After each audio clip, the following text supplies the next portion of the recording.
प्रिय विद्यार्थियों, मौद्रिक अर्थशास्त्र विषय की इस कक्षा में पुनः आप सभी का स्वागत है। मौद्रिक अर्थशास्त्र में अभी अपन मुद्रास्फीति का अध्ययन कर रहे हैं। मुद्रास्फीति से संबंधित कुछ आयामों का अपन ने इससे पूर्व कक्षा में अध्ययन कर लिया था। उन्हीं को आगे बढ़ाते हुए आज अपन मुद्रास्फीति के उत्तरदायी कारणों तथा मुद्रास्फीति के एक अर्थव्यवस्था के विभिन्न वर्गों और विभिन्न क्षेत्रों पर पड़ने वाले प्रभावों का अध्ययन करने वाले हैं। तो प्रारंभ करते हैं मुद्रास्फीति के कारणों के साथ। जैसा कि अपन ने अध्ययन किया था कि एक अर्थव्यवस्था में मुद्रास्फीति के मुख्यतः दो रूप देखने को मिलते हैं, एक मांगजन्य मुद्रास्फीति और एक पूर्तिजन्य मुद्रास्फीति। तो सबसे पहले मुद्रास्फीति के मांगजन्य प्रारूप के कारणों का अध्ययन कर लेते हैं। मांगजन्य मुद्रास्फीति के उत्पन्न होने का सबसे महत्वपूर्ण कारण है एक अर्थव्यवस्था में समग्र मांग का समग्र पूर्ति से अधिक होना। जैसा कि अपन जानते हैं कि समग्र मांग के जो संगठक हैं उसमें उपभोग मांग, निवेश मांग और सरकार के द्वारा जो मांग की जाती है उसको शामिल करते हैं। इनमें वृद्धि होने के लिए कई प्रकार के मौद्रिक और वास्तविक कारक उत्तरदायी होते हैं। समग्र मांग को बढ़ाने के लिए मौद्रिक कारकों में मुद्रा की जो मात्रा में वृद्धि होती है वह उत्तरदायी होती है। वहीं पर वास्तविक कारकों में समग्र मांग को बढ़ाने के लिए सार्वजनिक व्यय में वृद्धि और बचत में होने वाली कमी नामक कारक उत्तरदायी होते हैं। इस प्रकार से समग्र मांग का समग्र पूर्ति से अधिक होना मुद्रास्फीति को जनित करने का एक महत्वपूर्ण कारण होता है। परंपरागत मुद्रा परिमाण सिद्धांतों के अंतर्गत अपन ने अध्ययन किया था कि वहाँ पर मुद्रा की मात्रा में होने वाला परिवर्तन कीमतों में वृद्धि के लिए उत्तरदायी होता है और ये परिवर्तन आनुपातिक भी होता है। लेकिन आधुनिक मुद्रा परिमाण सिद्धांत ऐसा नहीं मानते हैं। वे मुद्रा की मात्रा के साथ साथ मुद्रा के चलन वेग में होने वाले परिवर्तन को भी मुद्रा की मात्रा में वृद्धि से जोड़ते हैं और कीमतों के लिए उत्तरदायी मानते हैं। एक अर्थव्यवस्था में आय में वृद्धि होने के साथ साथ लेन देन के लिए रखे जाने वाले जो नगद शेष हैं उनकी मांग में भी परिवर्तन देखने को मिलता है। इससे एक अर्थव्यवस्था में सट्टे की प्रवृत्ति का जन्म होता है और सट्टे की प्रवृत्ति अर्थव्यवस्था में कीमतों की वृद्धि के लिए उत्तरदायी होती है। एक ओपन इकोनॉमी में जहाँ पर एक्सपोर्ट और इंपोर्ट फ्री फ्लो करते हैं, वहाँ पर विदेशी मांग अर्थात जो निर्यात मांग होती है वह भी एक अर्थव्यवस्था में कीमतों में वृद्धि के लिए उत्तरदायी होती है। निर्यातों की मांग में होने वाली वृद्धि एक देश में वस्तुओं की कमी उत्पन्न करती है और इससे कीमतों में वृद्धि देखने को मिलती है।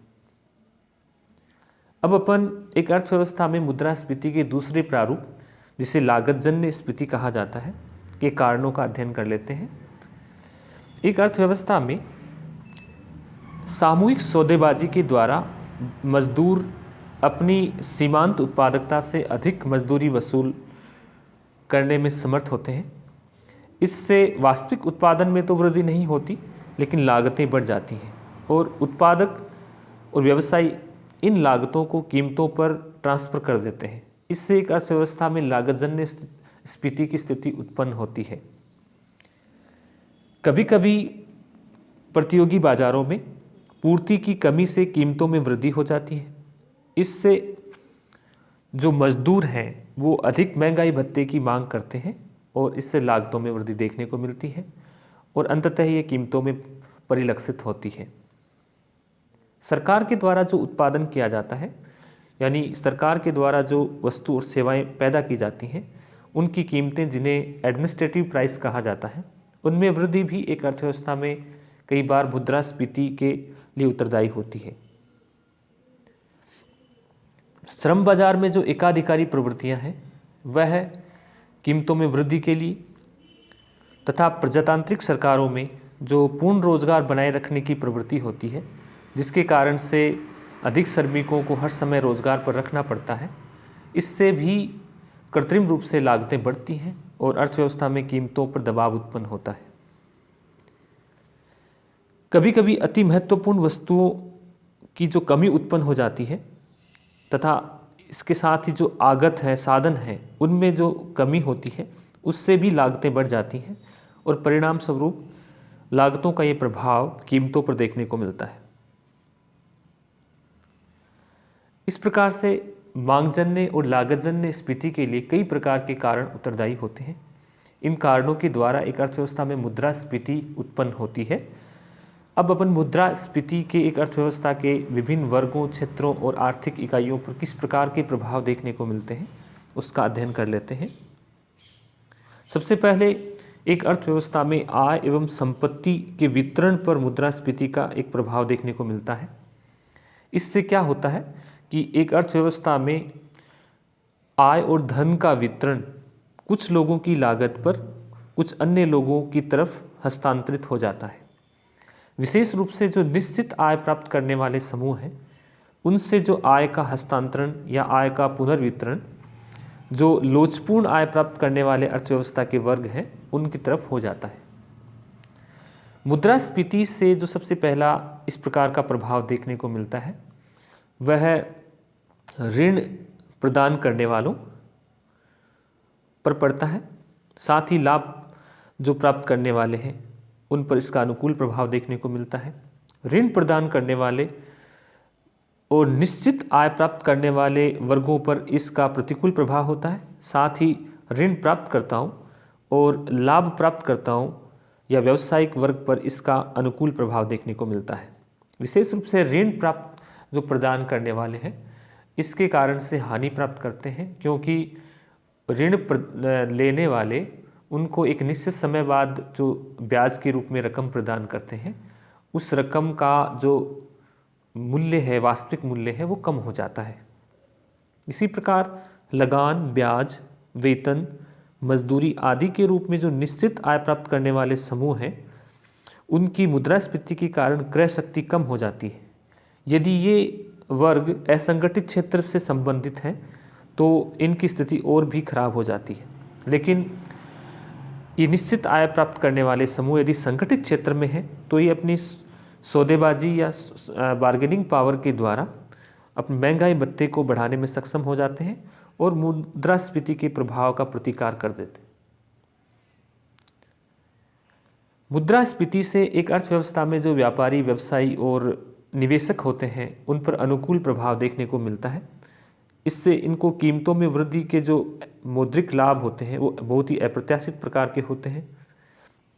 संपत्तियों की कीमतें, ज़मीनों की कीमतें इससे बढ़ती हैं। व्यापारियों के पास जो सामान का स्टॉक है उसका भी मूल्य बढ़ता है और इस प्रकार से इन वर्गों को मुद्रास्फीति का लाभ प्राप्त होता है।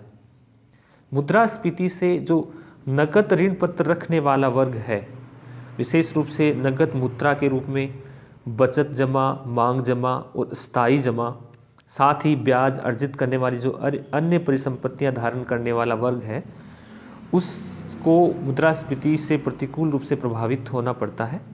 इससे इनकी जो संपत्ति है, इनके जो पोर्टफोलियो है उसका वास्तविक मूल्य कम हो जाता है। मुद्रास्फीति का एक अन्य सामाजिक प्रभाव भी देखने को मिलता है। इससे मुद्रास्फीति के कारण एक अध्ययन में बताया गया है कि आय का पुनर्वितरण वृद्ध पीढ़ी से युवा पीढ़ी की तरफ होता है, जो एक प्रकार की सामाजिक समस्या उत्पन्न करता है। मुद्रास्फीति का दूसरा प्रभाव उत्पादन पर पड़ता है। अब उत्पादन पर जो मुद्रास्फीति का प्रभाव पड़ता है मुद्रास्फीति की प्रकृति पर निर्भर करता है। यदि मुद्रास्फीति मांग प्रेरित है तो उसका उत्पादन पर एक अलग प्रकार का प्रभाव देखने को मिलेगा। इसी को अपन सबसे पहले अध्ययन करते हैं।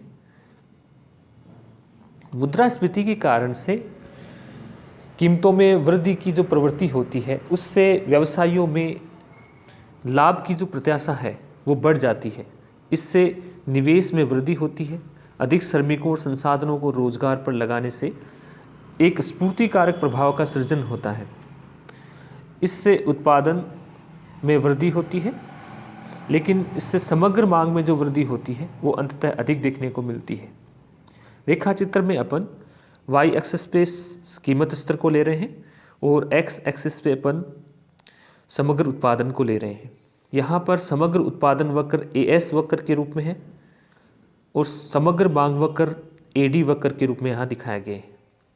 अर्थव्यवस्था में जब प्रारंभ में एक अर्थव्यवस्था के पास पर्याप्त उत्पादन क्षमता मौजूद होती है, ऐसी स्थिति में यदि समग्र मांग में वृद्धि होती है तो कीमतों में वृद्धि नहीं देखने को मिलती है। लेकिन एक स्तर के बाद जब समग्र मांग में और वृद्धि देखने को मिलती है तो इससे समग्र पूर्ति में वृद्धि होती है, यानी उत्पादन में वृद्धि होती है, लेकिन साथ ही कीमतों में भी वृद्धि देखने को मिलती है। उत्पादन का एक ऐसा स्तर प्राप्त होता है जो पूर्ण रोजगार स्तर भी कहा जाता है, जो कि OY4 के रूप में यहाँ दिखाया गया है। इस स्तर तक यदि उत्पादन होता है और उस स्थिति में यदि समग्र मांग में वृद्धि होती है तो उत्पादन में किसी प्रकार की कोई वृद्धि नहीं होगी। समग्र मांग में जो भी वृद्धि होगी उससे कीमतों में वृद्धि उत्पन्न हो जाएगी। इस प्रकार से कहा जा सकता है कि यदि एक अर्थव्यवस्था पूर्ण रोजगार की स्थिति में कार्य कर रही है तो ऐसी स्थिति में समग्र मांग में होने वाली वृद्धि कीमतों में उतनी ही वृद्धि उत्पन्न कर देती है।